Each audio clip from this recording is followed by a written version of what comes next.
Hello, everyone and anyone. Sit tight. We will be starting momentarily. Just giving it a minute or two, but we're basically going to start on time today. Hooray!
Baby, I'm a wreck.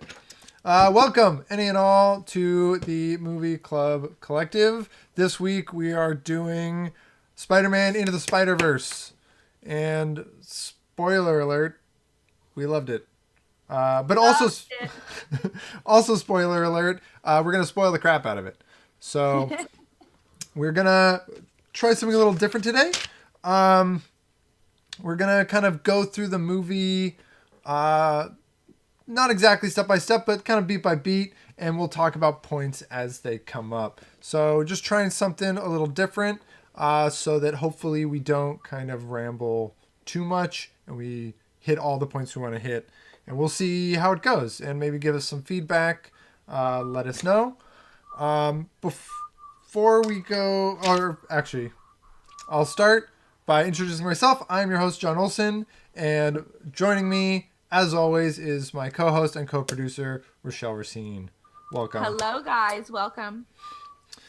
There's some kind of a whistle. It's the dog. Oh, okay. We have a dog. We don't have a dog cam yet, but it's something we're thinking about. Yeah. A pet cam. Don't discriminate against the cat. Oh, pet cam. My bad. Pet cam. Yes, I have a foster dog for everyone that's watching, and she likes attention, and she's not getting it right now. Yeah, that's rough. That's the...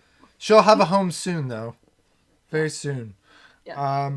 Right up the top, quick shout out. Happy birthday to my mom. It is her birthday today. So, Happy birthday.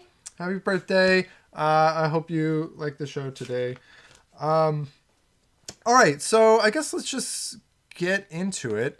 Today we're talking about Spider-Man Into the Spider-Verse, which came out in the US on December 14th, 2018. This movie was directed by three people. Bob Persichetti, Peter Ramsey, and Rodney Rothman. And it was written by Rodney Rothman and Phil Lord of Chris Miller and Phil Lord fame. And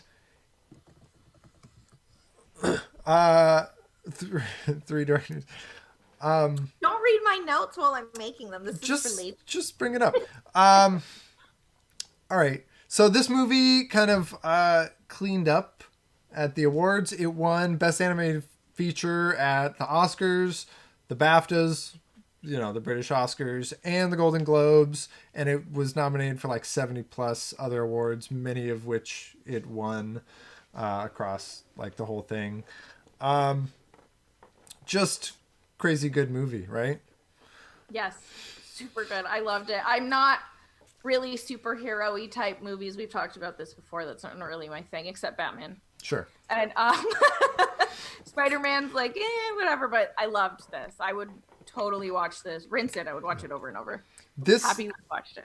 Everybody has their like superhero exception, I feel like. Like I know a lot of people who hate superheroes, but there's always like an exception. Batman is often that exception. This movie though, I think like good regardless, you know? Yeah, regardless. My wife also not crazy about superhero movies. There's two exceptions to that rule. One is The Incredibles, and the other one is this movie right here. Both. The Incredibles is an exception of mine as well. Yeah, I mean, a good movie, a tight script is just, it's a good movie, right? Before we get into synopsis, you wanted to talk a little music, right? Yes. So this is another film that the soundtrack was amazing. It was off the hook. John, what was your favorite songs? Or the ones that maybe you listen to the most? Yeah. So as I was kind of chatting with you about beforehand, this movie introduced me to Post Malone. I guess maybe I'm not cool enough to have known who he is beforehand. Same. Yeah, but I like his stuff. Not all of his stuff, but I like some of his stuff now. And in particular, Sunflower is a great track. And like the way it's used in the film is brilliant. I also that was a lot of. I'm sorry to interrupt. That was a lot of people's favorites that I asked around, and I really do believe it has everything to do with how it was used in the film. Yeah, it's really hard to separate kind of the tracks that you like from how they're used. Like my other favorite one is probably What's Up Danger, which is used near the finale, and like that sequence in general, a lot of people just like, you know, it's kind of like a Goosebumps kind of thing. We'll get there. So I love that one, and there's a nice Black Alicious track in here. I might not be cool enough to know who Post Malone is, but I am cool enough to know who Black Alicious is.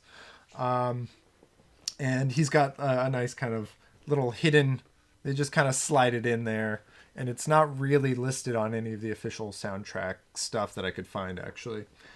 What about you? Well, I did love Sunflower, and I always want to say that this was my first like delve into Post Malone. I knew who he was, like I've seen his face. You know, I'm not under a rock, but it's a pretty recognizable face. Yeah, it's a very recognizable face. Good on him. So I wanted to go with that, but then I kind of saw like the major, I guess, fangirl for it, and I always have to be a little different. So I ended up choosing Start a Riot, which is a great track. Yes, I really love like the intensity that it brings to the clip, the scene.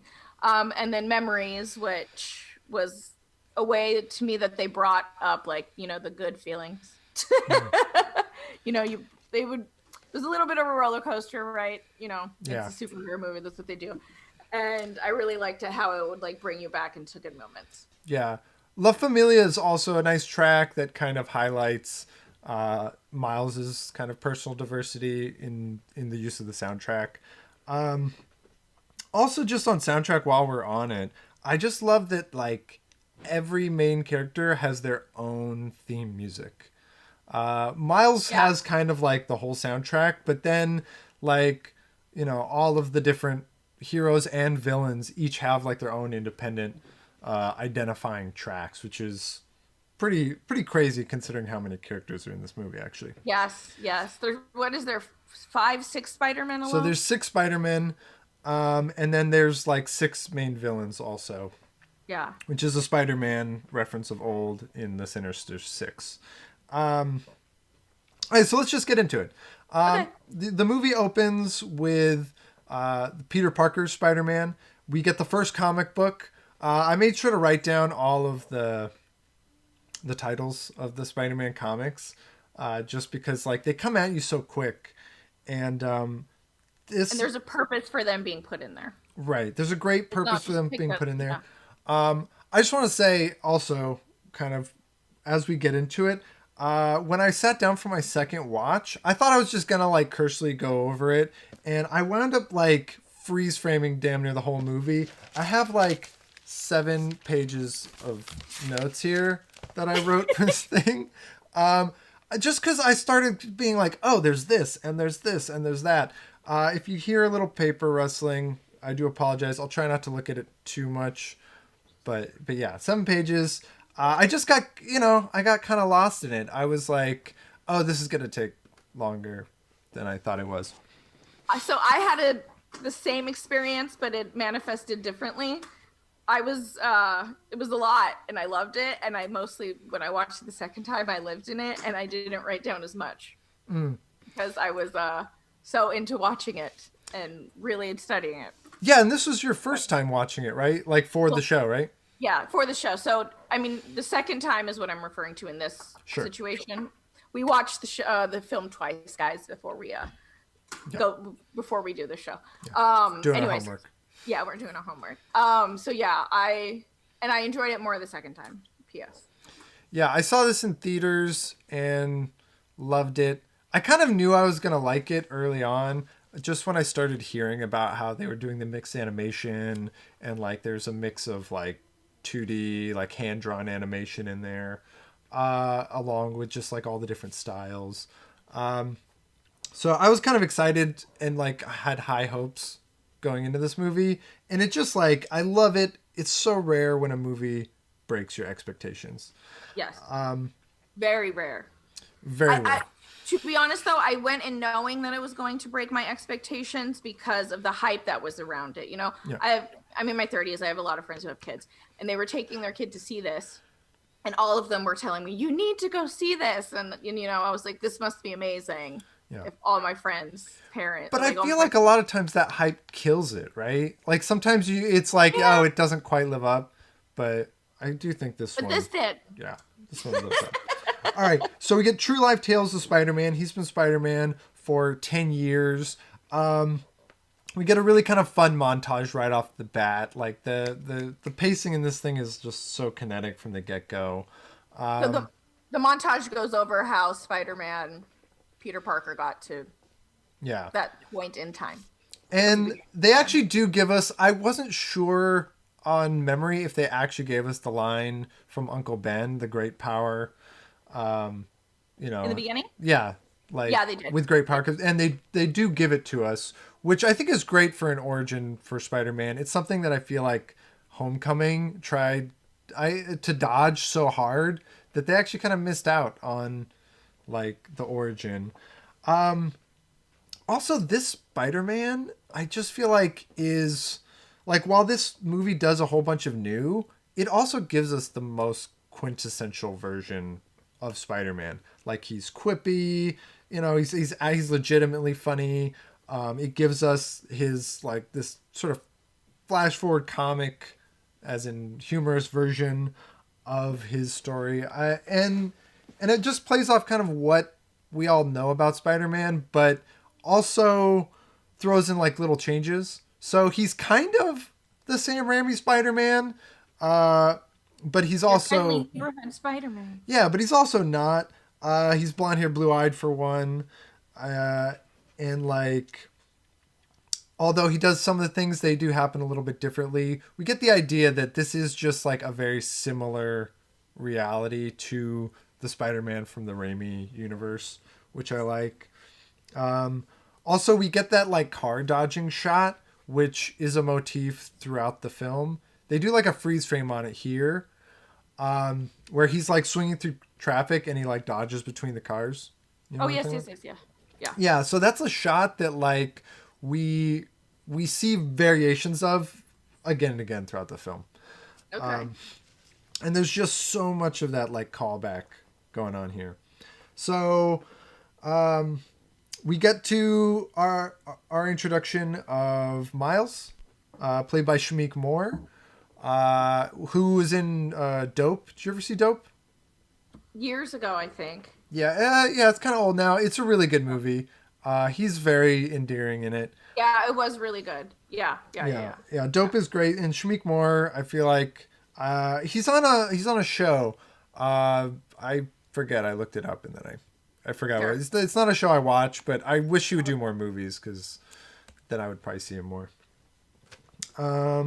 So we get him, we're introduced to him in a way that I think is just immediately endearing, where he doesn't know the lyrics of the song. Like he's just such a kind of normal kid. His room is just like packed with stuff that is all about his character. So it's something I noticed for later is that there's a poster of an unidentifiable superhero with a cape, kind of introducing us subtly to his love of the cape. Yes. Which is something I like. And then we start getting like just, I don't know, this movie's just packed with information, right? Like every moment we get that he's from this like mixed race family with his mom, who doesn't get enough screen time. I feel like it's one of the few, one of the few things where I wish there was a little more of was with the mom. Because she seems interesting, but we don't really get that much because it's spending so much time more with the father figures, who Miles has a ton of. So But I think just to kind of go off that really quick, I'm not a son, but as a daughter, at that age for me, I had more had clashing with my mother, and so I could see that having him with his father, and it's just like another point of contention that yeah, I feel like this movie highlights how universal like experiences can be, right? Yeah. It's like it's taken a character who, there was like famously some backlash about the idea of a black Spider-Man back in the day, like years before this movie. So this is a fun thing, actually. We can kind of skip ahead a little. So there was like a whole thing with Donald Glover. Do you know about this? No. So Donald Glover mentioned that he would have liked to play Spider-Man, and like he got like attacked online for it. Where like all of the racist people came out and were like, Spider-Man can't be black. And he was like, Of course they did. He was like, bullshit. Don Glover has a great quote. You can find it on YouTube where he's like, you mean to tell me that a black kid can't like photography, be into science, and be from Queens? like these are the things that are Spider-Man.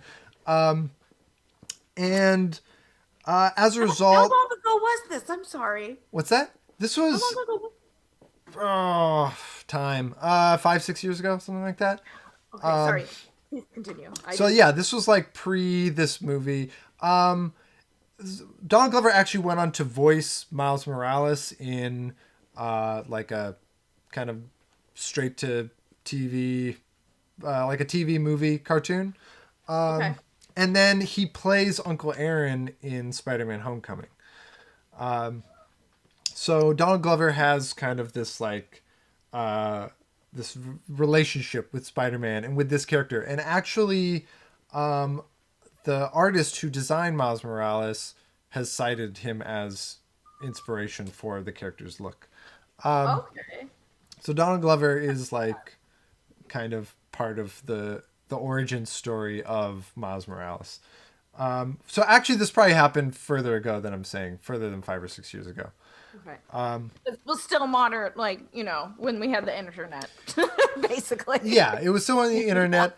But yeah, it's a really kind of interesting roller coaster that they went on. And now he's like too old to play Miles Morales, but he's still like remained connected to the source. Yeah. So we get Miles. We learn about his kind of like very quickly he's going to the new school. We have the moment where he trips over his shoelaces and he falls in front of a car. And this is a repeated thing. There's so many things that are repeated in this movie and called back to. So tripping over his shoelaces is one. Falling in front of cars is another. So he almost gets hit by a car. It turns out to be a cop car. We have the reveal of his dad, which is fun. That part scared me at first. I was like, cop already? Like, already? And it was his dad. But it's like supposed to do that, right? I feel like it gets you a little bit with the misdirect where it's like he's in trouble. Oh no, it's his dad who's like, you know, embarrassing and all of that. I love how embarrassed he is of both of his parents. It's such a Tell me I love you. right, and that's a nice setup for later too. Uh, I remember seeing this moment in the trailer, the "I love you," because they used it in the trailer, and I just thought it was gonna be like so cringing, and that like I wasn't gonna like the setup to this movie, and the execution of how it actually plays out, it's really I really liked. Um, so we get to school. That's where we get that Black Delicious, by the way, where he's got the Chemical Calisthenics song in there. Okay. And like right away I started, this is where I like really started freeze framing and like trying to see what's in there, because the montage of the classes goes so fast and they're just throwing a lot of crap at you. There's a really nice quote on the chalkboard at one point of "all men are mortal." It's like a Socrates quote that they're studying on the board, kind of foreshadowing the death that's coming. You really picked through all of this. I love it. I'm just gonna let you talk then. Yeah, I went a little crazy. Please do chime in though. Oh no, I will. I will. I Yes, will. yes. Of course. We I obviously learned so much. right. We get the Great Expectations, and it's paired with like, so we get it in class that he's like clearly studying this book, and then we get it again when the teacher's going over his grades. Right, he's like attempting to flunk out of the school because he, you know, he there is all this pressure on him to do well. Right, the Great Right. Expectation is like a very prominent theme. And his teacher assigns him an essay that says, she goes, "You're going to tell me about what you want to be," right? And at the top of his paper, it says Great Expectations. And it's such a nice kind of juxtaposition of theme where it's all the things that he thinks he's supposed to do at war with the things that he wants to be. And it's like how he can marry these two things, right? I bet we can all relate. We can all relate. Also, before that paper assignment, we do meet Gwen Stacy in class, and like we meet Gwen Stacy, and in the background there's a lecture going on about parallel universes, and we're meeting Liv from later in the movie, Dr. Olivia, whose name is artfully obscured.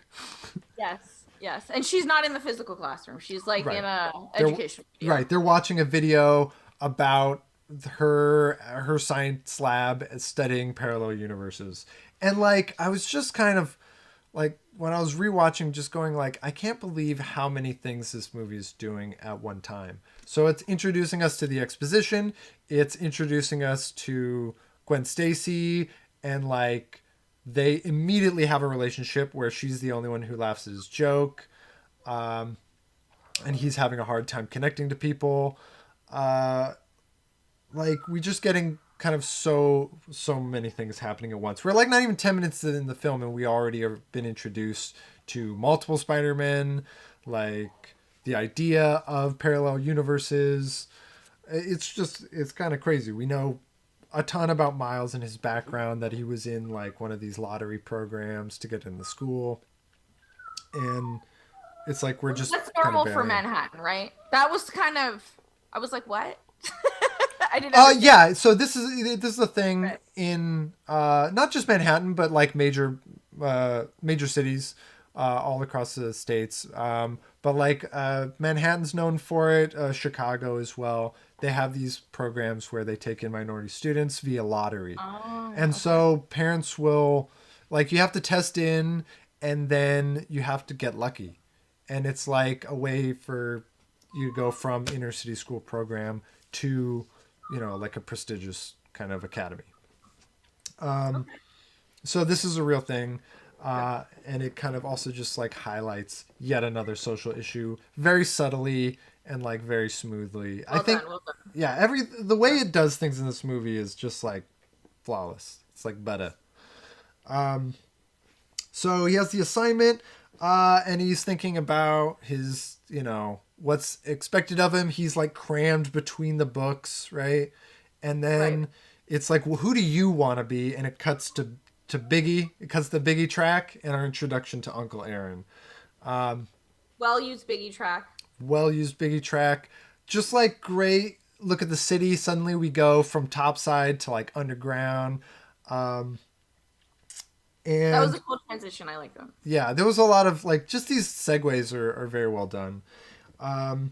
So when we're introduced to Aaron, uh, we get a bunch of combat gear. So it's already kind of telling us that he's like who Aaron is. He's the cool uncle compared to his dad's uptight cop.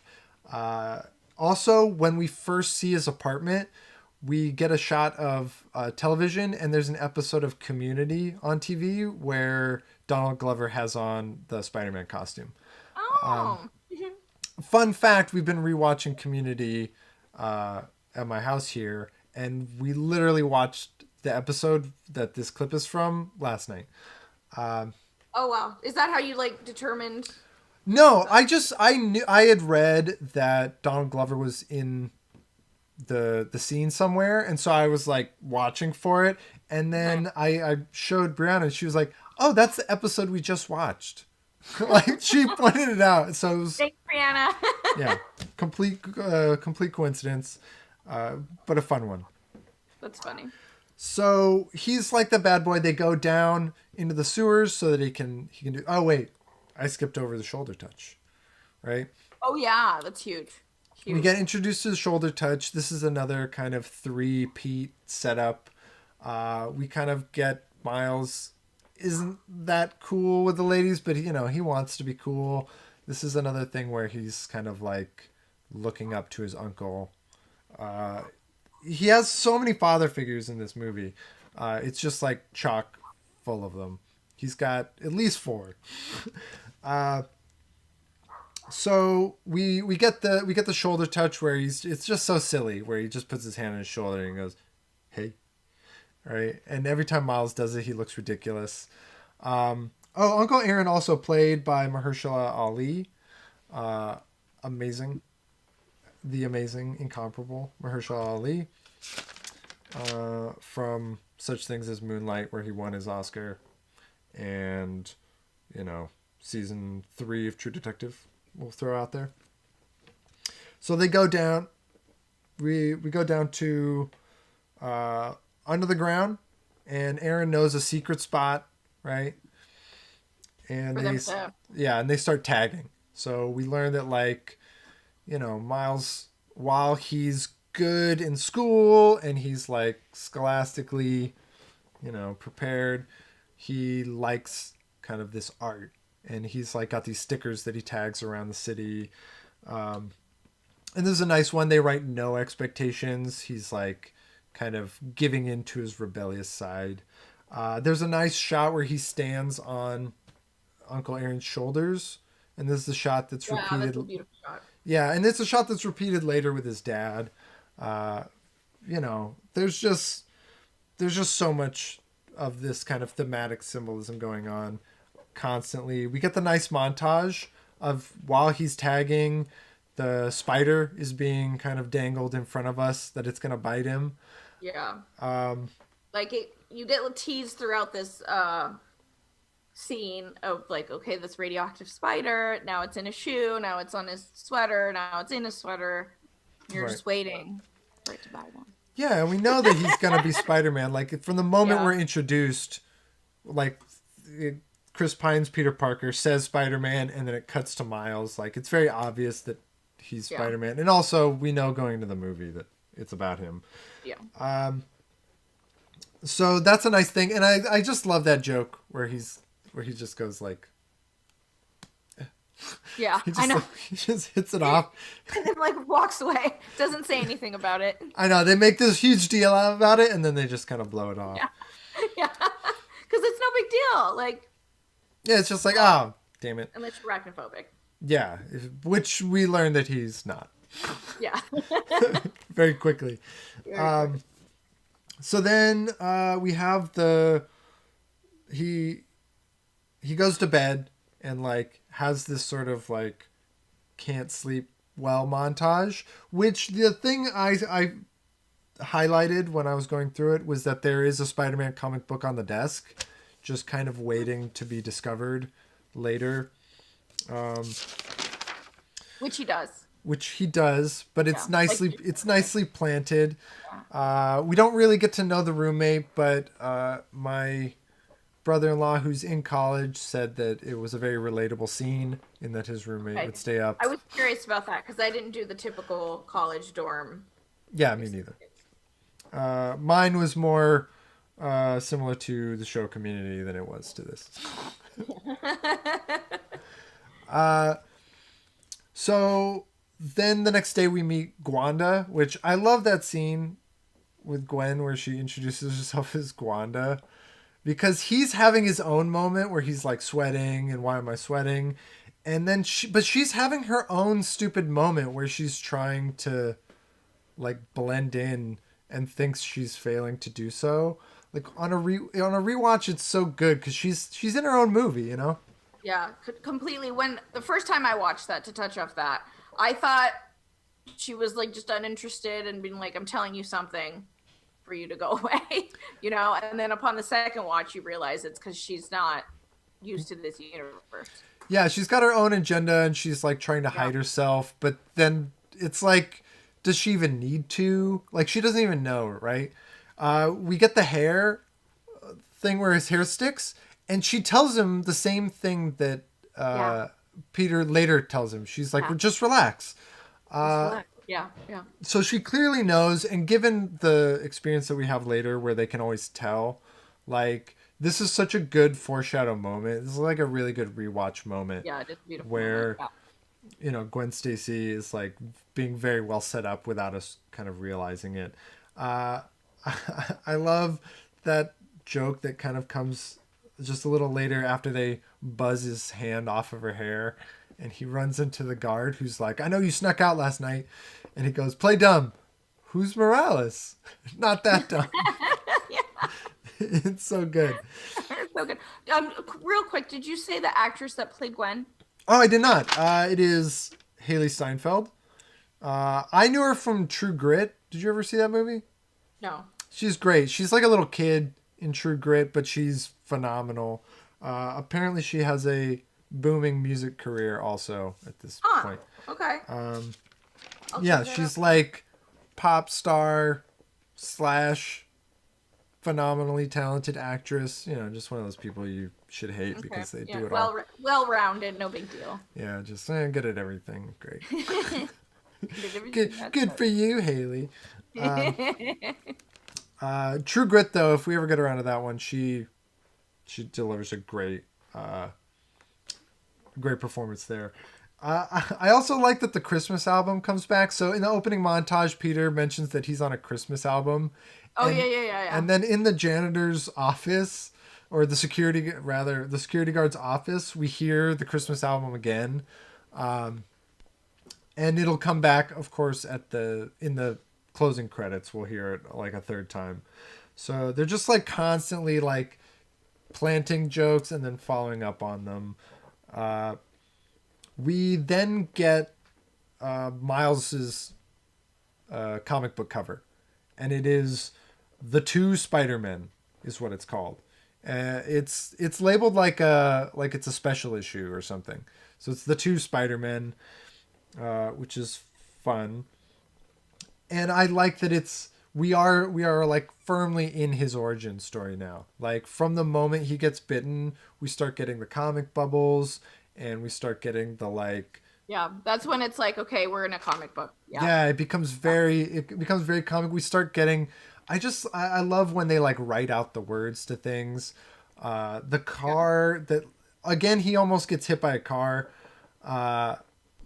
And this time he like lands it. When the car almost hits him though, literally the word screech is written under the tire. There's just like wonderful things like that. Yeah. My thing is, okay, I loved that. I want to be very clear about that. But people were saying that when this first came out, that like this movie, for animation, I'll agree, is like the first of its kind as far as like the comic book immersion. What's that movie with oh God, that Toronto-based actor. He was in Superbad. What's his name? Oh, you talking about Superbad, Jonah Hill, or the other one, Michael The Cera? other one. Yeah, him. What is that movie that he's in when it's like a video game and they pretty much do the same thing? Scott Pilgrim vs. the World. Scott Pilgrim versus the World. So to me, it wasn't like groundbreaking because I've seen Scott Pilgrim versus the World, but I haven't seen it in an animation. Yeah, which is also a comic book adaptation, right? Right. Yeah. But I didn't know that this was first of its kind for animation because I don't get into this stuff. So that was nice to know that, like, okay, it was. Yeah. Some people did seem like they were kind of bothered by the animation. Like I read a lot of stuff like that when it came out, and I think it's because of the way they do the focus. So when things are out of focus, they literally like have a color shift where like there's like it's almost like the 3D glasses look, right? Where there's like red on one side, blue, and they so they do that look, and it's very intentional.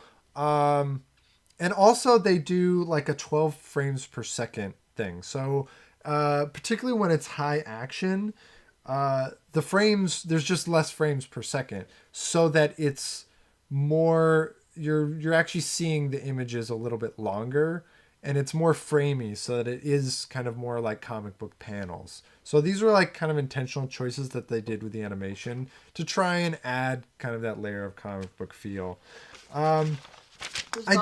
Yeah, I do think I'm probably taking way too long with the synopsis. I just glanced at the time, and we're already a good half hour into the show, which we can let them figure out the end then. We were hoping to like the reason it's taking so long for him to get through the synopsis in the beginning is because they are like chucking information at you the whole time. Yeah. Just so like once the climax comes. To break it down, you're just like, oh, they're doing this and this and this at once, and the movie just moves. It's just like boom, boom, boom, boom, boom. Yeah. So anyway, he goes to investigate the spider. I'm gonna kind of rush through it. I'm gonna see if I can't do it a little bit more by memory. So he goes to rush through the spider, and he meets Peter Parker, who's fighting a very monstrous and large version of the Green Goblin, which is kind of just like a fun, different version. And we are introduced to a Large Hadron Collider style machine. Clearly that's something, the Particle Smasher is something in the zeitgeist that they're playing with. And we discover that the villain, who is the Kingpin, who's like voiced by Liev Schreiber, in an unrecognizable role with his crazy accent, with his crazy what kind of accent is that? Is it a Brooklyn accent? Yeah, that's what I thought. I think it's a Brooklyn. I thought it was Brooklyn. So I'm not too versed in the borough accents. Yeah, we're introduced to the idea of parallel worlds again, and that this collider is smashing worlds together, and Spider-Man's like, it's gonna destroy everything. It's gonna create a black hole under Brooklyn. This Spider-Man again is very quippy, and he's very funny while he's fighting, which is nice. A thing I wrote down is we get a view on the computer screen of 6 different universes. Like it highlights, it goes do do do do do on like with these little circles, and they're all numbered. So we have, and I wrote them down. So we have, they're all like E dash, so it's Earth. The one that we're in is Earth 1610. For reference, there is an Earth 616, which is a reference to the comics. One of them is labeled Earth 616. I think that might be the primary Marvel line. I'm not sure. But there's also a reference to it in the most recent live action Spider-Man movie, where Mysterio calls it Earth 616, even though he's just like making it up. So there's kind of these fun parallels. There's Earth 65, Earth 8311, 14. So it's 14,512. And then there's a 90214, which I looked up the zip code, and it's right when the zip codes go from California to Indonesia, of all places. So what? I was like, that's for sure a California zip code. So there's a 90210, there's a 90211, there's a 90212, and a 90213, but there's no 90214. Whoa. So that's kind of a fun thing. I just kind of did my own little research on that just to see That's what fun. came up. Good find, John. Yeah. Good find. And Spider-Man's like in the middle of a fight and he gets his head dipped in, and we actually get flashes of all of the different Spider people here. So we get Spider-Gwen and Noir and the pig. I had no idea what was happening in that scene. Right. There's such a rewatch moment. Right? Yeah, I was like, what? What's even happening? Yeah, but it's very trippy, right? It's like Yeah. blasting colors in your face, and it's got kind of shades of the Doctor Strange movie when he like experiences the multiverse. It does have kind of a thing like that going on. So Miles runs into Spider-Man. Spider-Man saves him from a fall, and then he immediately recognizes that he's another Spider person. They have that moment where he's like, "Oh, you're like me," and then well, apparently they can like, well, at least Gwen, she said she could like feel it. Yeah, they have the spider sense, The which is not particularly well explained. It's just some kind of a danger sense that they have, and they establish right here, but then they repeat it later on that whenever they contact each other, like whenever they're close to each other, they can tell that the other person also has it. Yeah. Like there's like this weird feedback resonance or something, which I thought was a nice little gimmick, even if it like logically does it make sense? I don't know, but it's a. Does a man bit by a spider becoming half spider fighting crime at night make sense? No. Yeah. Total sense. So why should that other thing make sense? Makes perfect sense. Batman makes sense. And then there's a big explosion, and everything goes from like ultra colorful to just like monochrome. I love that shift in the look where we can tell the Goblin is dead, and then the unthinkable happens and Spider-Man gets killed. So Miles witnesses Spider-Man's death, and it's very brutal at the hands of Kingpin, right? And then there's a chase. We get one of the Kingpin's henchmen, Prowler, who has the best music as far as like the character music. I just love. He's got the like. Yeah. It's so good. So spoiler alert, it's Uncle Aaron. I knew it. Can I just say that I knew that immediately? You recognized it right away? I recognized it. I mean, of course, it's like the perfect thing to write in. I was like, this is Uncle Watch. But it was. It's a good move. What I like is that they hide. They don't just hide really well, but they justify him not recognizing Miles by using the like heat sense thing that he's got going on. I thought that was really clever on a rewatch. That because if he recognized him, he would just be like, "Oh, I'll just go where he lives." And story over. Also, I knew that the uncle was into something when they were painting underground, when they were doing the original tagging, and he got Miles bit by the spider. I knew it. I was like, that fool is into some dirty business. Yeah, and the company is Alchemax, and Alchemax is all over the place. So we see that logo there. If you're paying attention, you can find it planted just kind of everywhere. It's in the video where Liv talks about the parallel universes, and then it's on like the gear down in the subway. And Alchemax is the company that Kingpin runs. So Spider-Man dies, and we are now introduced to a world where there's no Spider-Man and there's only Miles, and he's just like thoroughly unready. He doesn't know how to control his powers, obviously. He's never had a mentor to teach him, you know. He's given a mission and a MacGuffin. You know what a MacGuffin is? No. Okay, so a MacGuffin is a really common term in film. It's just a plot device. It's an item that is used as a plot device. It's something that drives the plot forward. So the goober, the like little USB stick, is our MacGuffin. Okay. So he's given the MacGuffin and his mission, but it's like an impossible mission, right? I love the scene where he goes to jump off the building, right? Yeah. It's a nod to the old Spider-Man movies for sure. And it's also just like good comedy where he goes to the really high one and then they cut to the stairs where he's going down the Yeah, he's stairs. going down. Well, first he goes up the stairs, and then he comes back down the stairs. And then he goes up the stairs to the smaller building. Yeah, it's Right? so yeah. Yeah. It's so good. He falls so- and he like completely eats it on this jump. He like falls, he hits like a flagpole. When he falls, he It was a very cartoon fall. very cartoon fall. Yeah. Like He's you need to surrounded, you'll expect- notice, by the numbers 4 and 2, and the number 42 comes up a lot. This is a Jackie Robinson reference, if you don't know. Jackie Robinson was number 42 on the Dodgers. He was the first black baseball player. Okay. So, you know, you can draw the parallels from there. But Okay, 42 is thrown around a lot, largely because of that reference. See, I don't know about these things. I That- like the Space Girls. Now you know. Yeah, no, I know. I'm learning so much today, you guys. Maybe we should watch the Jackie Robinson movie at some point. There is one. Okay.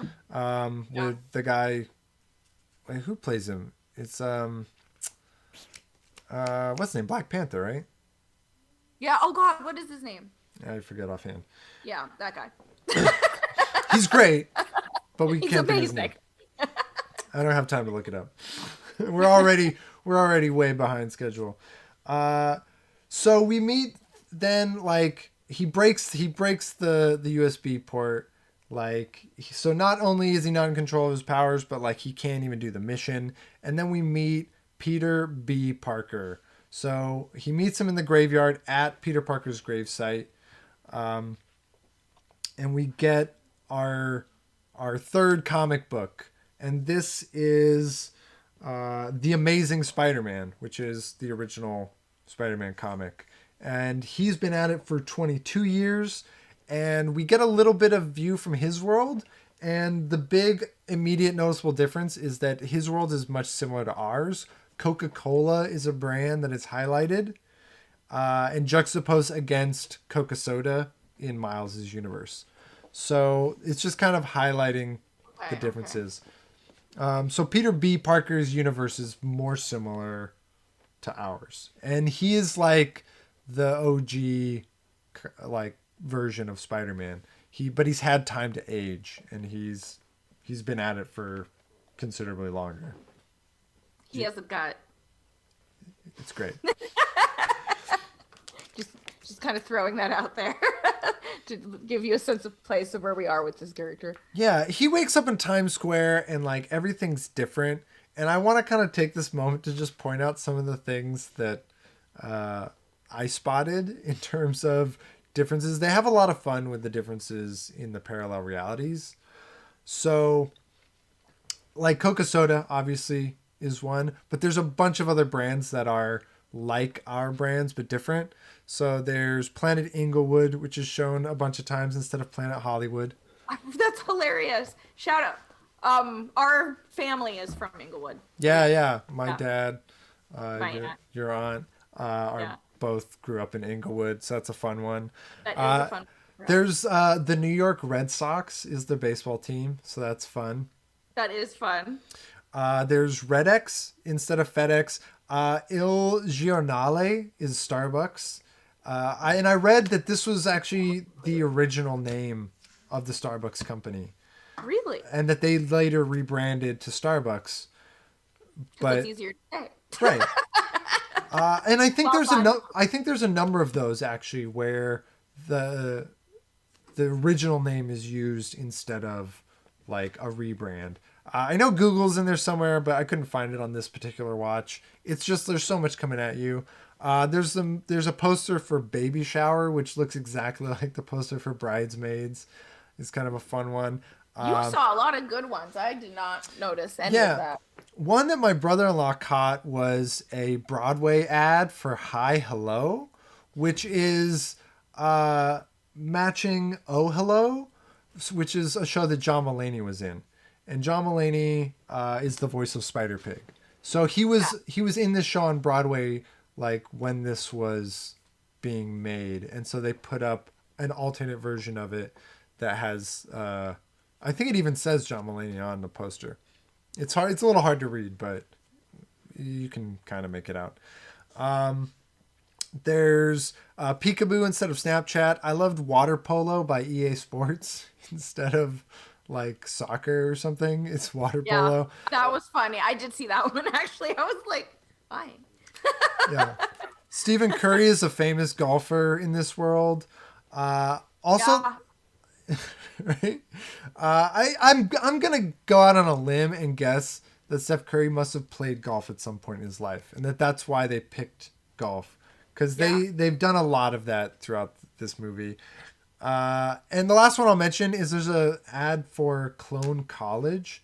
Did you ever watch Clone High, the No, show? I have no idea what you're talking about. So Clone Never High watched. was a show on MTV where they had cloned versions of historical figures like Abraham Lincoln and Cleopatra and That sounds fun. yeah, a bunch of others. I think maybe When MTV had a good TV still. right. And this show was made by Phil Lord and Chris Miller, who were like Okay. the producers of this movie. So Okay. in this alternate universe, that show went on to have a feature film called Clone College. Okay. So I thought that was a nice little nod. That is a nice nod.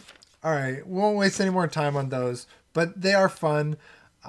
We then get to meet kind of Peter B. Parker, who's initially reluctant to join us, but Miles kind of guilts him into it a little bit, and I love there's like this bit where Miles is like, "You can teach me how to web sling," and then they're on the bus. He's like, "You gotta Yeah. save your energy," and the bus is actually a really nice plot device to allow the characters time to talk to each other. Yes, it's actually yes, agreed. It's beautiful. I Yeah. did catch that, thankfully.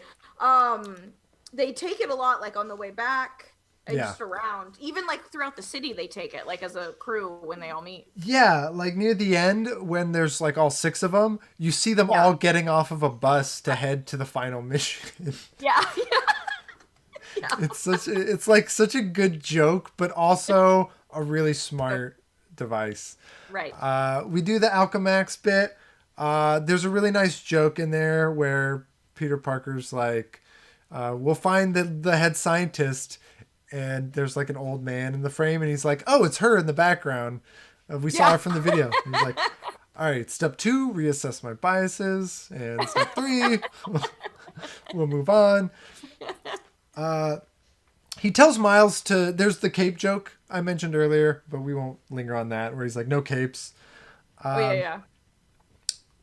but he tells Miles to stay behind, and then Miles sees Kingpin show up to the lab while Spider-Man's in there, and he immediately goes to chase him.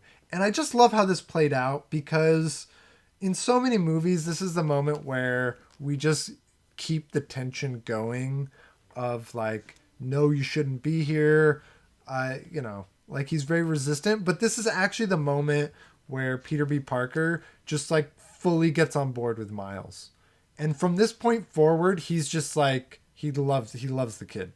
He's like, cause he's like crawling in the vent and Miles just like crams in the vent with him. And he's like, what? He's like, oh, it's just kind of nice actually to have somebody who wants to help me. And he expresses that he feels guilty about the first Peter Parker dying, which it's just kind of like endears him to Peter B. Parker. There's just like little things in here where they demonstrate kind of how smart Spider-Man is, which I love is a thing about his character that he's always been a smart character, is that like Liv types the code in really quick and he immediately memorizes it. He's like, Yeah, got it. yeah, and it's ridiculously long in case you haven't seen it. Right. And no rhyme or reason. But then he gives it to Miles, and Miles is like, wait, it's too much. It's too fast. And Miles remembers all but the last 2 digits. Yeah. Like, yeah. he's also really... And so I like how they use it to demonstrate also that Miles is, like, on kind of that same level that Peter Yeah. Parker's on. He's just a little less It experienced. drives home that, I mean, yes, it showed the inequalities, but it drives home, like, why he was in this school. Yeah. Like, Fine. clearly he's Yeah. not... he didn't win Of for average no reason. intelligence. Yeah. Is that okay? Is that okay to say? He's of exceeding intelligence, I would There we say. go. He is of exceeding. He's above average intelligence, right? He's a smart kid. So we get the reveal of the scientist who we've seen from the video, who introduced us to the parallel worlds in the first place. There's a nice moment where she seems like she's going to be a good guy, and then she's like, "I can't wait to study you." And then she's Doc Ock, you guys. Yeah. So we have a gender bent Doc Ock, and right before the reveal, talking about like pausing every 2 seconds in this movie, there is a mechanical octopus arm on the science table, and it's just like it's blink and you miss it, but it's there, just kind of teasing you, in case you rewatch it, letting you know that like we're smart, and we went over the script. They we introduce one of Miles's new powers, that he can be invisible, and he's like, oh, it's kind of like a fight or flight thing. Why did he get that though and no one else did? I don't know. I guess the writers just want to do something different. I ain't mad about that. I just want to know if there was a reason I didn't know. There might be in the comics. I don't know. Okay. I've never read a comic, period, like any single one in my life, let alone a Spider-Man one, so I don't know. I read a couple of these issues back when I was at Barnes & Noble, just like wasting time on the floor. From the actual like Spider-Man crossover issue. Okay. So, but yeah, he's invisibility, and he's got like the electric touch, which we actually already discovered when he like zapped Peter B. Parker on their first meeting. So we do this whole escape. There's a really good joke with the bagels. Oh yeah, when he throws them. Okay, fun fact about that one is that was like, yeah, it's a joke, but like it was a jokingly suggested to put in the film by one of the screenwriters, and it was like supposed to be like throwaway, like, you know, taking the piss out of the guy basically, and they used it. By the way, there's 3 bagel jokes right in a row. First, there's like the selecting the bagel, which he listed in his plan. Then there's, as they're running away and the scientists are like chasing them with guns, someone yells, "He's got a bagel!" and then he chucks the bagel, and it's like, bagel. I was just like, so many bagel jokes. Yeah, so many bagel jokes. It's so good. I think I did hear that trivia that you mentioned there. That's a good little bit. Knowing your audience and trolling them, always a good. We love being trolled. Always a good moment. Then we're formally introduced to Spider-Gwen, who saves them in the forest. Again, though, it's just like doing his new haircut, but we're also like, this is where Peter B. Parker starts actually training Miles. Like, he's given him a few pieces of like sarcastic advice up to this point, but he actually starts kind of training him here. And then we're introduced to Spider-Gwen. Her comic is called Spider-Gwen, and she's been at it for 2 years. We get to know her more on the bus ride back, like we mentioned earlier, and then they're like, she's like, I've got an idea where we should go, and they go to Aunt May's house. Which Miles doesn't know, but obviously both Peter Parker and Gwen Stacy would know where that is. I like this scene just because when Peter and May see each other, like, they're both looking at a ghost, essentially. Like, May has just lost Peter Parker, and Peter mentions that May died also. So they're both kind of like looking at someone they've lost. It's kind of a nice moment that they have. This movie just like peppers in all these kind of wonderful, tender moments in amidst the jokes and amidst the action and like the good planting. It just somehow does it all. So then we meet the rest of the Spider Gang, and the advertisements for this movie were all like tons of spider people, but the way they do it is actually very palatable, where you've got the 3 main spider people, and then there's your 3 like side spiders. And the side spiders were not how can I explain this? They were like the fun ones, no? Like Yeah. it's not yeah, like there's the pig who's hand drawn, by the way. John and I were geeking out about that earlier. Hand animation. Yeah. Missing art, lost art. It's true. And sad. then yeah, it is sad. And then it was 1930 Spider-Man, right? Where he's like 30, yeah, 30s, correct. Because he Kind of fights like Nazis. yeah. I kind of got like a Dick Tracy vibe from him too. I don't know. Voiced by Nick Cage. Voiced by Nick, of course. Voiced by Nick Cage. Every line he has is gold. Also. Yeah, it is. And then there was the anime one, which Penny Parker. This is a real like. These are all actual comics. Yeah, these are all actual comics. Yeah. Yeah. So I, of course, like I said, didn't know that, but I loved their introductions and I loved their characters, and it was very cool that they were based on real comics. Well, you mentioned that like Miles has like weird powers compared to the other Spider-Man, but like. Well, I didn't mean those three. But like. Penny Parker has she doesn't even seem to have super strength or anything. Right. She's just like a smart scientist with a mech and can talk to a spider. Yeah. So hers is like really weird. Yeah. But it's fun. Like that would be like psychic abilities, no? Yeah. She has like psychic abilities. So she's got the spider sense essentially. Yeah, but she doesn't have the strength or the webbing or. Yeah, everything. She doesn't use that other stuff. Instead, she has a giant robot, which is fun. Yeah. Which the spider controls? I guess so. Yeah. I think that's how it goes. But she also like works at it like it's a computer. Right. And Penny Parker is important because she rebuilds our MacGuffin. She rebuilds the goober, as Spider B Parker calls it. Which I love that he's just like, it's a goober. It's whatever. Yeah. That's what I call him. Yeah. There's always something like that. He really like hangs the lantern on it.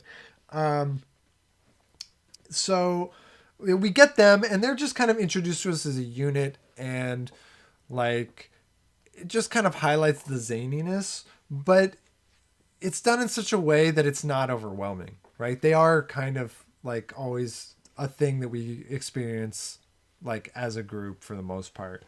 I thought it was really smart. Like they don't really have character arcs, whereas like the three main spider people have character arcs.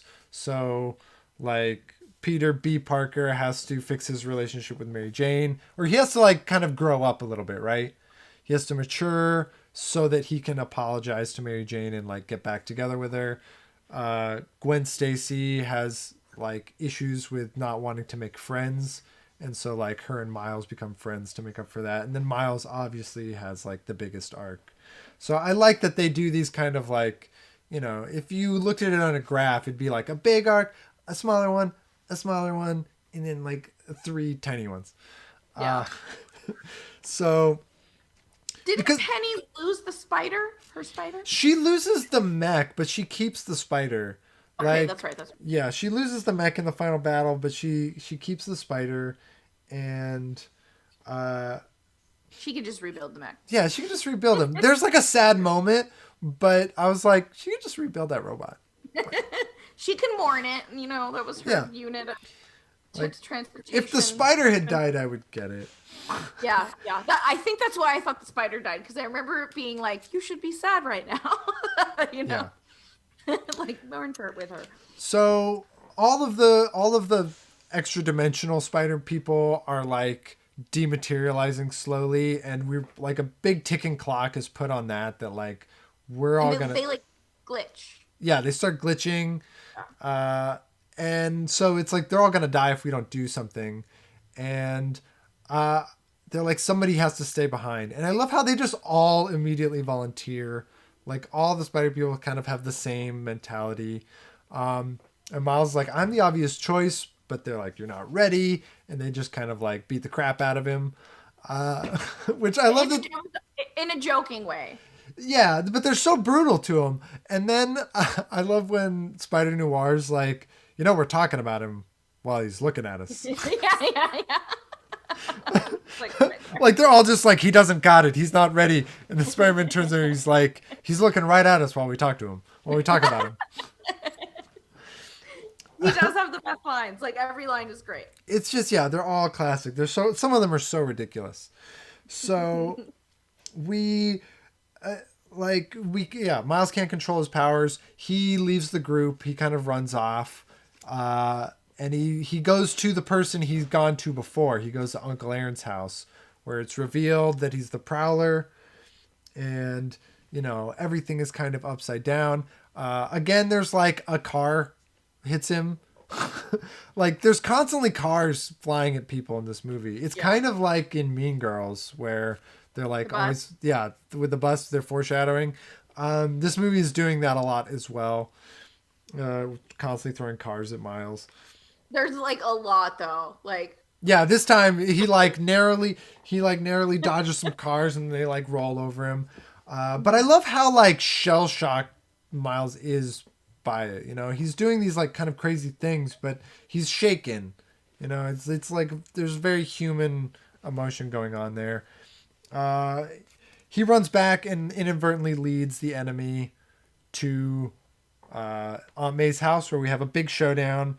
And they use the goober as kind of like a plot device for the fight. I think that's always a good way to do fight scenes, where it's like you're not just fighting, you're fighting over something, right? They're trying to all get their hands on the thing that can stop the enemy.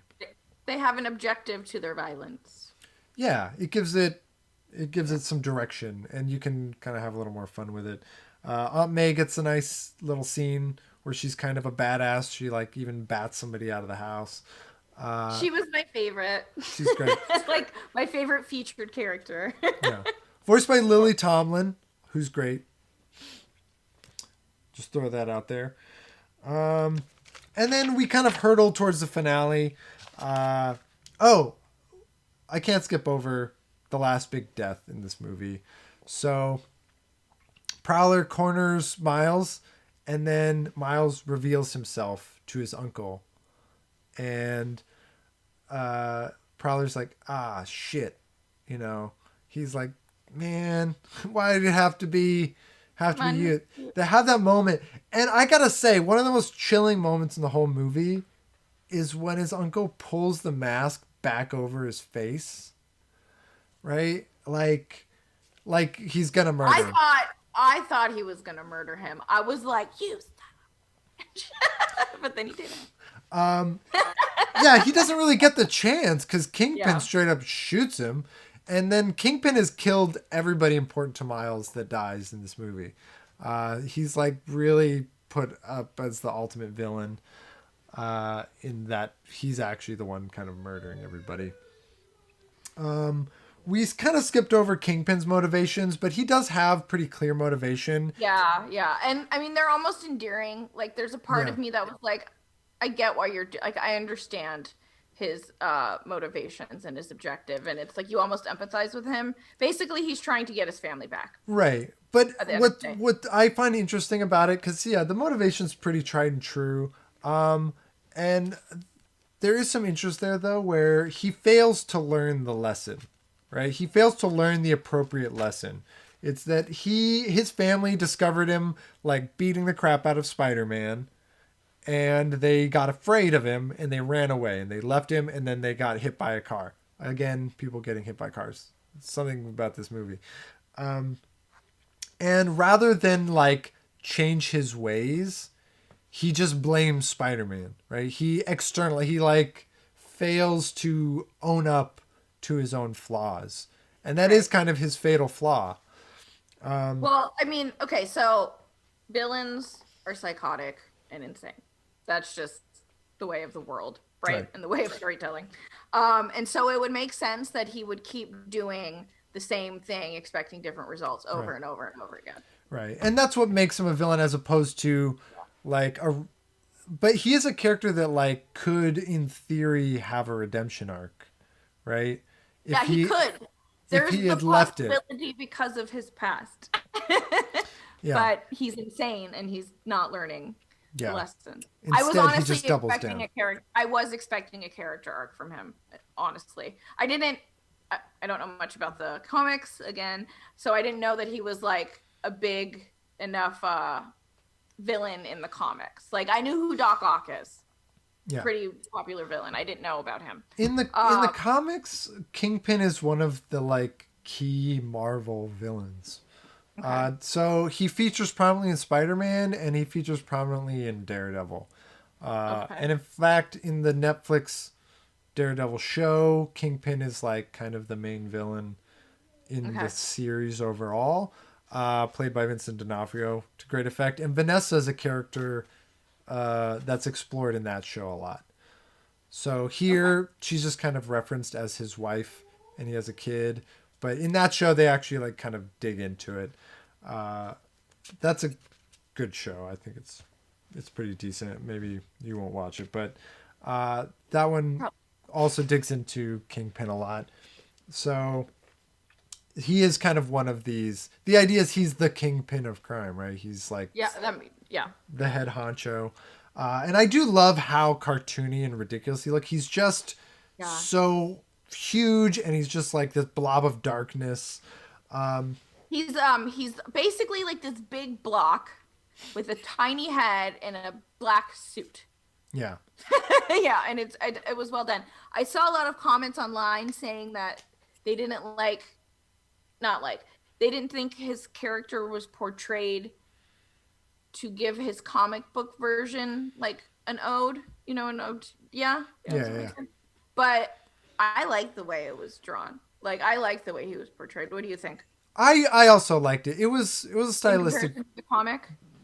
Yeah, I mean, he looks a little bit more normal in the comics. He's a little less of like this, like he doesn't have that like hunch that he has in this movie. But personally, it didn't bother me. I thought it was just kind of like to make him even more kind of just, he is expressing on the outside what his inside is. He completely. is a monster, right? Yeah. And thus, jarring and dark and yeah. Yeah, and thus he looks monstrous. So after the uncle dies, Miles, is freaked out, and the other spider people decide that they're gonna leave him behind, and they have this nice moment where, they acknowledge the loss that he's got. They're like, we've all had some version of the loss, and we get all those versions except for Spider-Ham, who but Spider-Ham doesn't play the moment for laughs, which is pretty brilliant. They because he's probably got a joke version of like the death, but instead he just goes like, it's the hardest part of the job. Like, I like how they played it there. So they all kind of leave Miles behind because he's just not ready. Like, I love this moment where it's just him and Peter B. Parker, because because B. Parker is still trying to train him. Like, he's still trying to get him to step up. He like wants him to do the thing right there, but since he can't, he's like, all right, fine, we have to leave you behind. If you can't do the stuff on command, then you can't do it at all. Also, just quick aside, there's like a weird moment in this film right here where the roommate comes home and they all like have to hide on the ceiling. They're on like the ceiling, which is where Miles finds himself the first time he wakes up after being bit by the spider, right? He does kind of do that. And they also they're shaped like a spider with their limbs. Oh, I didn't even notice that. Yeah, and they even are like, their limbs are doing really weird things just to kind of make them look like a spider crawling around on the wall. Also, this was another freeze frame moment. The comic that he's reading, his friend, is... Here, I wrote it down because it's so good. He's reading a comic that says, it's Imagine That, which is a version of the What If comics. So it's an alternate version of the What If comics, and it says, imagine that more than one Spider-Man exist. And it pictures 6 different spider people than even the ones we've got. So it's just like this alternate version of the exact thing that he's seeing. It's very nice there, and they like sneak in some other like their Spider-Woman is in there. There's like a luchador version of Spider-Man. Yeah. That one's great. I wouldn't mind seeing that one come to fruition. I know. Bring him in the sequel. Yeah, bring him in the sequel. Is there going to be a sequel? I think they're working on one.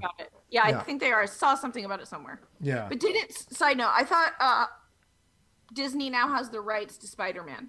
Like Sony finally gave it up. No, Sony still has the rights. They just share it with Marvel. They've got a deal where they're sharing it. Okay. Well, I personally think that they should be the only ones to animate it because I cannot see Disney doing this well. Right now, Disney has everything basically except Spider-Man. Like they have all of the Marvel properties back because they used to not have X-Men and now they have X-Men.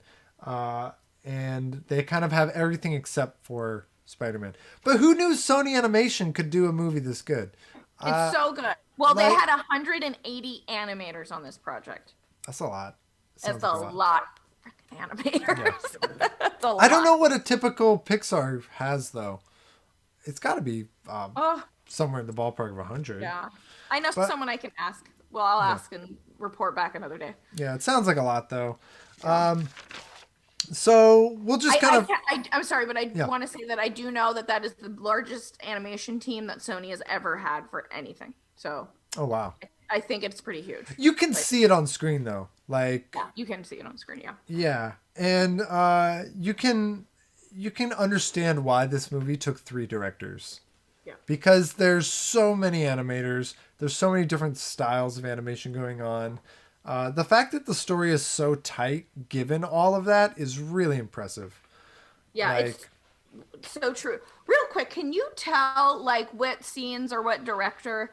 Because it's not an animated film, but Bohemian Rhapsody had 2 directors. Yeah. Separate. They didn't like collaborate, and you can tell. You can tell. Yeah, you can tell.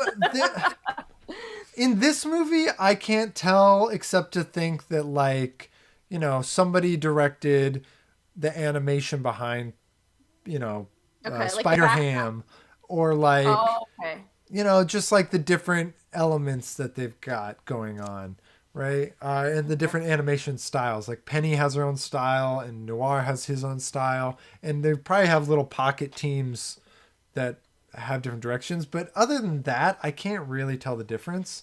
There's a movie, Cloud Atlas, which has 3 directors, and 2 of them are the Wachowskis, but like the other one is Tom Tykwer, and you can easily tell the difference between who directed what.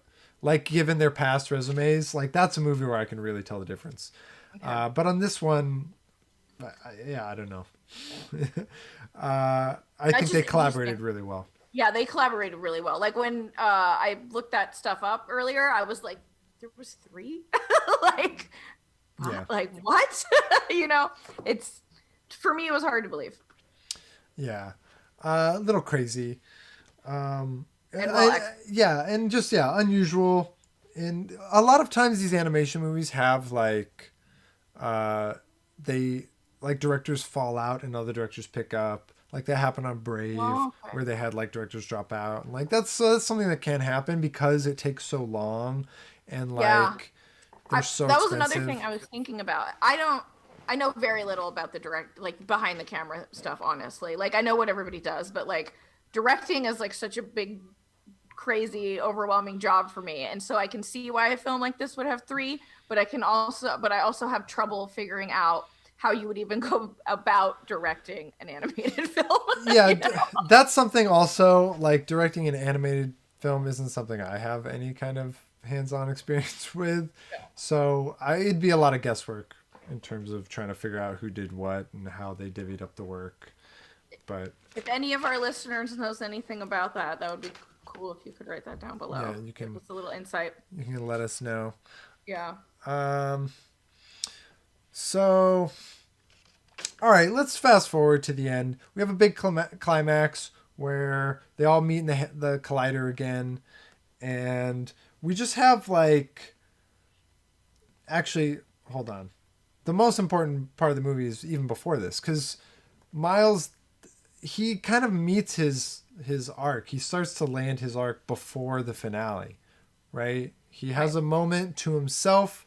His dad gives him one last pep talk at the door where he literally can't say anything in return. His dad is like trying to tell him that his That uncle was is a beautiful dead. shot too. Yeah, where they have him on the two sides of the door. Yeah, that's a heartbreaking moment. He's like leaning up against it. Yeah. And he's like, there's a spark in you. And obviously we know he's got spark powers. But it's the moment where he first does things intentionally, right? And he uses both powers intentionally. First, he uses the electricity to like shatter the webbing that he's tied up in. And then he turns invisible to like avoid the roommate.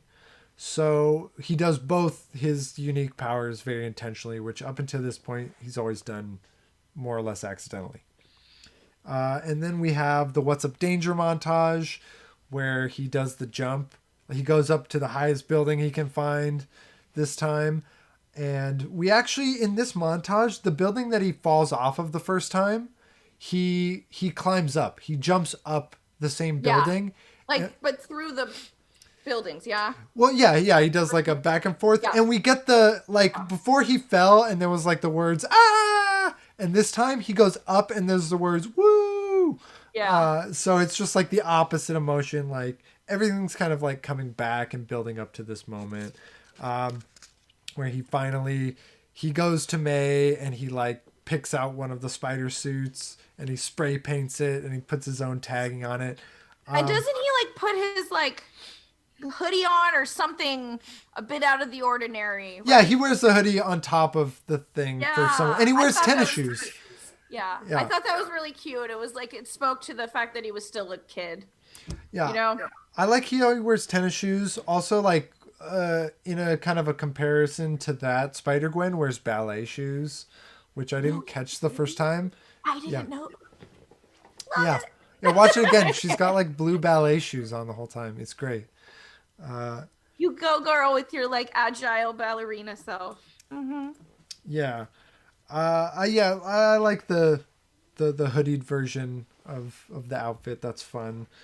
And there's just like so many cool things where he's taking advice from both his father, Uncle Aaron, Peter B. Parker, and then during the finale he even uses his meeting with the original Peter Parker, right? Because he watches Peter Parker deliver, like almost fix the thing with the goober, and he actually records it. He even like in that first scene where he sees Peter Parker, he pulls out his phone. And he's like, right? Yeah. He records it. That's a joke they use a lot throughout the film too. He's a modern kid. He's got the phone. Recording and like taking a picture. So, and that's like that moment where they're like, oh, we taught him that, right? And Gwen's like, we didn't teach him that. And you certainly didn't teach him that. But it's what he gets from the very first thing that he sees from Peter Parker. And it's kind of referencing that idea that he can just like watch something and learn it and memorize it, right? Like with the password. Yep. It's like one of his powers. So crazy. Crazy fight scene. And he sees everybody off, right? We get kind of a nice wrap up with Gwen Stacy. First, they see off the side characters. There's too many good moments to list, but there's a lot of good callbacks and just like funny moments during this fight. Doc Ock gets hit by a truck, right? When they're like, I love that setup too. They're like, this is going to take a while. And then she just gets hit by like a flying trunk. Yeah. Oh, that was easy. Yeah. And the animation during this finale is just bonkers with like the different worlds colliding. I like that Peter Parker even comments on it. He's like, it is pretty though. Yeah. It's so good. Oh, this movie's so endearing. If you haven't seen it, go see it. Yeah. And like Peter B. Parker has that really good final moment where he's still like, even now he's still afraid to like go back. And he has that moment where he's like, I'm so proud of you. Do I want kids? I've been in that moment before. Yeah. And like Miles flips around all his lessons on him, right? He does like all of the things that Peter B. Parker has done to him to show him up and like kind of be sarcastic with him. He turns it all like back on him, even like the watch the hands bit. And he throws back out the leap of faith line, which is a great one. I took so many notes here. I feel like I should have written just like a dissertation on it. You should have. You guys, he sent me photos of his notes last night and this morning. And it was like so many. But that's beautiful. I mean, this movie, more than anything I've ever seen recently, calls for that. They are, like we said, they're giving you so much information. Yeah, just given how long we've been doing it, I'd say let's go ahead and wrap up. We're there, yeah. We're there. It's a great movie. Go watch if you haven't. It's on Netflix right now. It's on Netflix. I do want to say one quick thing that we completely mulled over, and it needs to be said. So this was Stan Lee's final voice acting role. How did we forget? I don't know. Because there's too much. There's too much. It's too much. I didn't forget. I got this. Yeah, you got it. A moment for Stan Lee, please. Yeah, he was in the part where he sells him the suit. He sells him the suit, and it's kind of like a joke, like you got to keep it whether it fits you or not, you know. Yeah. And then it always fits eventually. It always fits eventually. Ding. Which they call back that line. Aunt May gives him the web shooters, and she goes, "I made them myself. They fit perfectly," is what she says to them. Like, it's such a nice callback. And Subway, yeah. So it is said that he is placed into every subway that we see show up. So it's kind of like Where's Waldo, where Stan Lee. I paused and found two of them. So I found it in the very first subway transition. It's going by real quick, but you can see him really clearly. And then I also found him in the last subway car that we see, where Miles is like riding behind it. So, yeah, I don't know if he's in all of them, because I did check like a couple others that I couldn't find him in, but he's definitely in some of them. So it's fun. Confirmed. So that's that. We didn't want to forget that. Yeah. Not at all. Yeah, I feel like, goodness gracious, we could go on about it all day. We could. Hold on. I can't be done ever. No. I wanted to talk a little bit about just like the tiny issues that I had with the film, and they kind of both came up during the end and had to do with the dad. One is like the way he appears at the end in the collider room. There's like a blink and you miss it scene. Oh. Like first he sees the tower, then he's in the ballroom where like the elevator is. And it's just like, I missed it the first like 2 times I saw this movie. It's so fast. It's just like, because there's so much other crap going on. And then he's down below and he watches his son as Spider-Man triumph over Kingpin. So it was just like one of these things where I was like, how did he get there? Because it's just so quick. And then there was just like a question of, does he know that his son is Spider-Man? Because he straight up says, "I love you" to him in the outfit. Yeah. And it's just, they kind of leave you with this, like, it's unclear. Totally. It's the tiniest gripe in the world, but it's all I kind of got. To go off what you were saying about the father, I actually felt that throughout the whole movie. I was like, why are you always in the right place at the right time, but you're not the superhero? So you're like, when your kid falls and like you save him from the street. So like when you he was like putting up a sticker somewhere too, and he finds him, right? Like it happens a lot. We cut to him a lot throughout the film. Like, he's right there when he finds like the uncle, right? Yeah. So you're right. His dad has his own superpower of just like always being close to the action. Yeah, exactly. Because he's a cop. I guess that's what they do. Yeah. Yeah. Right. All right. Yeah, and like when he does the mural at the end, he stands on his dad's shoulders, just the way he did on his uncle's shoulders. So it's like he's got the 2 Spider-Man fathers, and then he's got like his father and the uncle, who are like the cop and the criminal. Like there's just so much kind of fun going on there. But we have to wrap up. So let's talk about next week's film and next week's show. I'm gonna pass this off. So what we did this week is we kind of looked at the poll we did on the Facebook group. We did a poll that asked what everybody's favorite kind of movie genres are, and the clear winner was sci-fi. So I kind of took that and I was like, I'm gonna give Rochelle 4 movies to choose from. And I don't know what she's picked yet. So I'm going to find out with you guys. So the movies were, and these are all currently on Netflix. I did check Amazon, but Netflix had kind of all the better sci-fi movies at the moment. So I gave her the options between The Matrix, Snowpiercer, Her, and Ex Machina. So I have to go on the record by saying I've never seen The Matrix before. Which is crazy. You've I had 20 years, Rochelle. 20 years. I know, it's like a record. I got to keep it going. So I didn't choose The Matrix. I want to get you to watch it. I'm sorry? I want to get you to watch it. Maybe one day for the podcast. But I chose Snowpiercer. Snowpiercer. I'm very into how do you say this man's name? I always Bong Joon-ho, director Joon-ho. of Parasite. Yes. Yeah. So I've seen like the last 2/3 of this movie. I never caught the beginning. So for me, it'll be a partly new watch. But I have seen sort of the back half of it. It was a hard decision, John. It was a hard decision. And the only reason that I chose this one is because it's actually already next on my list to watch anyway. And I think I put it in our collective, like, things we want to watch list. Nice. Also. Was anything else close? Her was very close, yeah. That is a good one. It was like... Love Spike Jones. So maybe next time. Right. Okay, so we actually have some announcements to make. Yeah, take it away. Some very important ones. So we are rebranding, restructuring the show. Mostly restructure, to be honest with you. We will not be bringing on guests every week, as you see.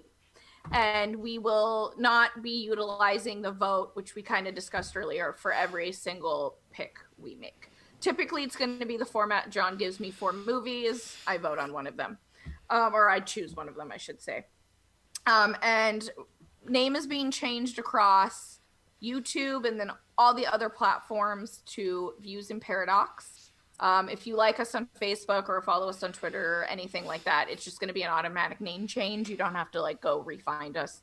And then the group is going to stay the same, Movie Club Collective, because we still love the idea of all of us, you know, being collectively interested in this film for the week and being able to discuss it and share what you guys have to say about it on the show. So that's where you want to go for like really up to the minute updates, up to the minute conversations about the movie, and just like silly stuff that we find on the internet that is related to the movie that we post in there. It's, you know, feel free to post in that group. Yeah. You know, some of our better, more popular posts have been posted by people who are not me and Rochelle, and that's something that's nice. Yes, that is very nice. So like, you know, speak up in there. We love to hear what you guys have to say. Yeah, that's it. Quick thanks to Brianna, who suggested that we kind of focus this podcast series on just John and I hosting. For good job. Women are the neck and men are the head. I've never heard that before, actually. The neck. It sounds like an old phrase, but that's my first time hearing it. So yeah, that's that. Very simple, but yeah, we'll probably revise what we did today. We thought we'd try going through kind of a blow by blow, but apparently it does take longer and not.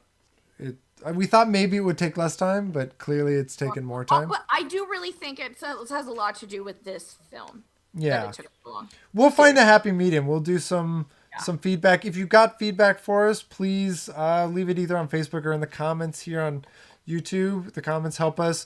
Don't forget to like and subscribe. Hit the little bell so you can get that notification. Rochelle. Always. Yeah. Where can they find you, Rochelle? You can find me on Instagram at Rochelle Racine, which will be linked down below. And then I have a lot on Twitter at RoRochelle. And now I'm on TikTok and I'm kind of good at it. And you can find me at Rochelle. Rochelle. Nice. What about you, John? You can find me on Twitter and Instagram at John in Paradox. There's no H in that. Kind of like the show. We're using the In Paradox brand. And until next time, watch more movies.